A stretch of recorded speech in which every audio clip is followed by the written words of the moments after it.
Congratulations on getting your first client. Now that you have your first design client, you may be interested in the next steps. A lot of people may just jump right into it and decide that they're just going to go with their gut instinct. But you often need to start with something that gets to know your client a little bit better, and that is the design questionnaire or the design brief. Now, I would say design brief, clients might not understand that, so I just rephrase it to design questionnaire.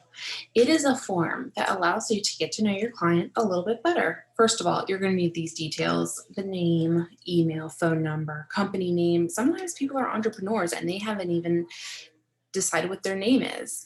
Company website, if they already have one, where it's hosted. Then we need to go down and really figure out the niche that they are trying to target. So let's start off with an overview of the company and the organization, the product and services, secondary products and services. These ones are not so important. I mean, they are important, but they're not the main highlight of the website. Then we have the target audience. So here we go. It can't be everybody. What are they in the market for? So if the client says, oh, anybody who wants their lawn done. No, make it more specific. Men in their 60s who want the perfect lawn but don't want to break their backs with yard work. Okay, that's a little bit more specific. Now, create your typical client. The client cannot be everyone, just like the other one. So I often encourage prompts such as a fake name, residence, location, education, marital status, children, likes and dislikes. What do they do in their spare time? Give me a little bit more information about who you're working with. So I've created fictional. Susan is 33 and wants to flip her current home.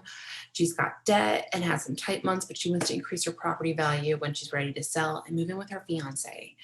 So this kind of gives you a little bit more background. You could go, I mean, the more detail you provide, the better. There's always a chance to like dig in deeper. If, she works as a financial advisor in Forest Hill, but lives in Baltimore County. Um, she has one daughter. Um, you could really go into a lot of detail, and the more detail your client provides, the better.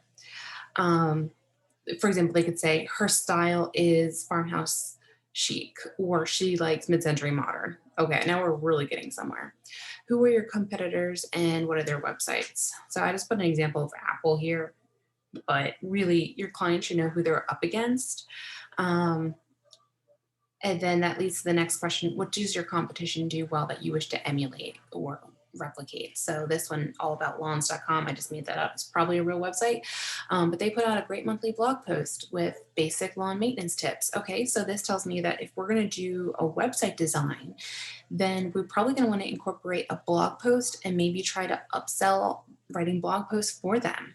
If they don't have time and this isn't something they're already doing, they probably don't have time to do it. So this is where we can add in that expertise. What is one thing your competition does that you absolutely hate? This one I said, every time you go on their website, you have to X out of a pop-up. You could say they're too much of a jack of all trades. They don't specialize in anything.